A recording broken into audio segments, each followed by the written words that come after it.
It's Treatler-ish, but also consumers' rights. I can't tell. What the fuck do you mean, Treatler-ish? I don't know, man. Like we've spoken about like hygiene and like looking after yourself and cleaning up after yourself and everything on stream a lot. But like if we want to get really into like the watch Joe fucking rant and be a bit crazy. I hate it when other people bother other people in public spaces or in private spaces. Like I really fucking hate it when when people are being loud and obnoxious or like talking in the movie theater or like have their phone out and a bright screen in front of you, like just like making too much noise. I fucking hate this shit. But probably too much. Probably too much. I'm probably a little too neurotic about that sort of thing. Also get extremely angry if people are taking too long in line, stuff like that. It's really irritating to me. It's not good. If I'm in line at the cashier and the person in front of me is having a conversation with the cashier, and even if the cashier is the one that is like promoting the conversation and it holds up for even more than 5 seconds, I'm livid. Like I'm like what? Like having a talk while you're scanning or while you're paying or you're waiting for the card to go through. That's fine. That's, you know, it's a good thing. Be social. But once that's over, fuck off. Like I'm like so angry, so angry. I can tune that out pretty good. What do you mean tune it out? It's not that it's annoying that they're talking. It's annoying that they're standing being social when it's your turn for your items to be scanned so you can leave the fucking store. That's the issue. Boomer detected. Is it a boomer? Man. Just like anyone at the grocery store, when they're retired, if they're at the grocery store on the weekend, what the fuck are you doing? Question. That's like the busiest time for people to go that are still working, Balder. So if you don't work, right, don't go on the weekend. I can go to the grocery store pretty much whenever I want because of my time. I very rarely go to the grocery store on the weekend. Very rarely. Isn't it the store's responsibility to maintain enough staff for the checkout? Okay, all right, sure, whatever.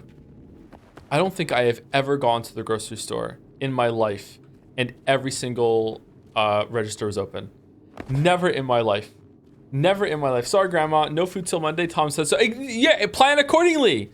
Plan accordingly. Hey, if you're desperate, obviously go. You need to go, then go. However, you should know that it's like, yeah, this is not ideal. I should go during the week when it's not busy and I'm not holding up other people who don't have the free time that I have anymore. It fucks me up that groceries stores will close the self-checkout because they don't have someone to monitor you, right? That's why. I used the self-checkout for the first time the other week, and I'm still not sure how I feel about it. How so? For the first, yeah, I've been avoiding it until now. I have used the self-order thing at McDonald's. That's fine, but when I go to like the store and there's like and I have stuff in the basket, I have never used the self-scan thing, whatever, until like a couple weeks ago for the first time.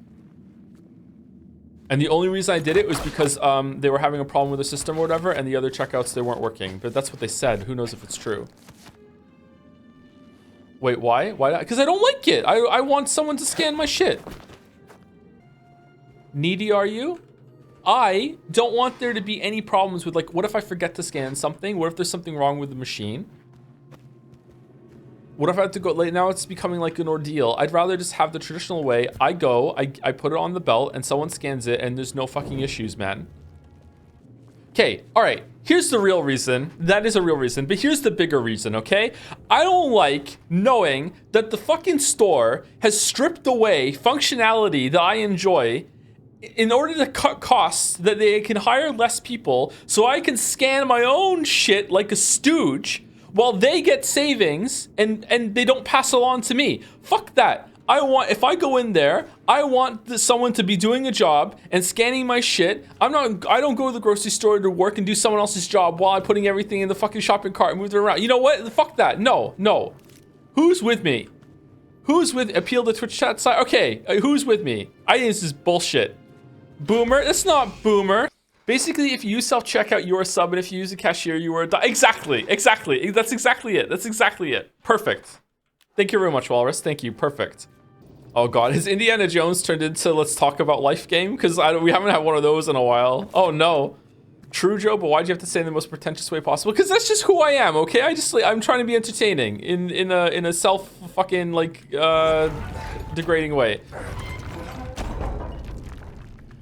It's Treatler-ish, but also consumers' rights. I can't tell. What the fuck do you mean, Treatler-ish?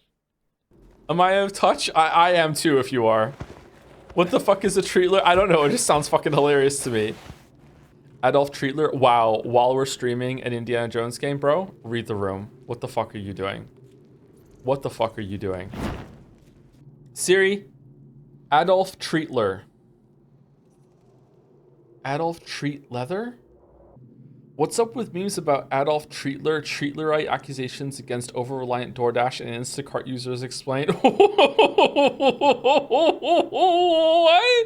Last year was a great one for Twitter bickering, with one of 2024's most heated arguments bleeding into 2025 in the form of Treatler discourse. Those in the know might remember rousing arguments between people who think that food delivery services like DoorDash, Uber Eats, and Instacart should be more affordable, and those who think such services are a luxury and not some fundamental right. Now, the latter crowd has created a questionable nickname for those overly reliant on poorly paid gig workers for delivering their groceries, Treatlerite, a charming play on the words treat and Hitlerite. Is it charming? Here's where the new slang term originated and why you might be seeing more of the word in the coming months. The cost of door dashing food has risen drastically in recent years, leading to a fracture between those who wish they could still comfortably afford it and those who think that such industries are inherently exploitative of good gig workers and should either not be supported or be considered a luxury service. This sentiment led to jokes about people wanting a private taxi for their burrito instead of making the effort to go out and buy one in person. Such discussions eventually led to sprawling debates about disability rights and whether having food delivered for cheap, right to one's doorstep, should be considered a fundamental right for disabled people. Oh, they went deep in this. By June 2024, someone finally came up with a slang word that they felt encapsulated the sentiment of wanting one's treats more than wanting to alleviate someone else's suffering. Being a treatler. So basically, Treatler equals hedonistic, but viewed from a socio-political lens. Of course, yeah, exactly. It sums it up. Joe, is this another NL? Believe it or not, I can't believe it's not NL. Believe it or not. NL has probably spoken about this at length, that people are going to say NL bit in the chat, but NL did not originate this. I can't believe it's not NL. It's a bit NL? No. It's not a bit NL, and it's not an NL bit. You can't switch those words around and be fine. Simpsons did it? Fucking hell. As you know, I'm a bit of a treatler myself. I demand that all my food delivery service people say thank you for the tip when they get here, just so I know that they indeed get it and acknowledge it. Admit it, you love this kind of convenience. Isn't that right? Ushiramiya treatler.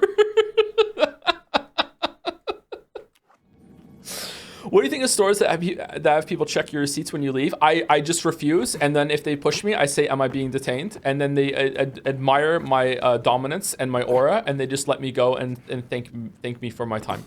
Fuck that shit. Fuck that shit. Nah, I let them check like a bitch. Yeah, I'm not gonna start a fight with someone who's just trying to do their job and check receipts. It is kind of bullshit, but I'm not gonna be that kind of person that's gonna be fussy about that shit. I don't like it though. I don't like it. There's lots of things about society I don't like. I don't like that when I go to a doctor's appointment, as rarely as it is. I don't like it when I go to any appointment where I know that they have trouble keeping a schedule, that the appointment doesn't start when I get there. Like, oh, my appointment is fucking like at fucking 7:15, but I have to get there like 10 minutes before just in case, but then I have to sit around for 7:45, 8 o'clock. That's kind of bullshit. But like, I'm not gonna cause a fight because I know that it's like you know, sometimes appointments run a bit long, like you can't control it. Some people, like, it's about people. It's never gonna be like perfect, but it still kind of pisses me off. You know what I mean? Wait 2 hours, dipshit. Wait 2 hours. All right, 2 hours. What? Okay, what's the limit? And then we're gonna go. 1 hour? Fucking hell. You're waiting an hour? An hour. 90 minutes? We're up to 90 minutes. Okay, I'm not saying if you go to an appointment, you go to a doctor's appointment, okay? And you sit down. If I was in America, I wouldn't be tolerating this shit. If I'm paying for it the whole entire time, I'd be up there like within like 5-10 minutes of my appointment time. I'd be like, hey, my time was this. What's going on? You know what I mean? Fuck that shit. But in like fucking Canadian healthcare system, free healthcare system, okay, I'm willing to wait a little bit. Like, what time are you going up to the receptionist and be like, hey, I've been here for a while. What's up? 10 minutes? 10 minutes is insane. 10 minutes is too fast. 10 minutes is way too fast. 30 minutes? Okay, 30 minutes is pretty good. I think 30 minutes is pretty good. Yeah, 30 minutes is pretty good. Okay. Does the situation change if people are coming and going? You know, there's only one doctor there. People are coming and going, and there's people ahead of you. Like, complaining is not going to do anything, right? But at least you know that there's movement, right? If there's no movement and it's been half an hour, I think at that point you're like, whoa, what the hell, right? But if there is movement, then I think it's okay to be like, okay, they're just behind. Me going up and talking to them is not going to do anything. Is not going to change anything. I'm not seeing enough movement. Exactly.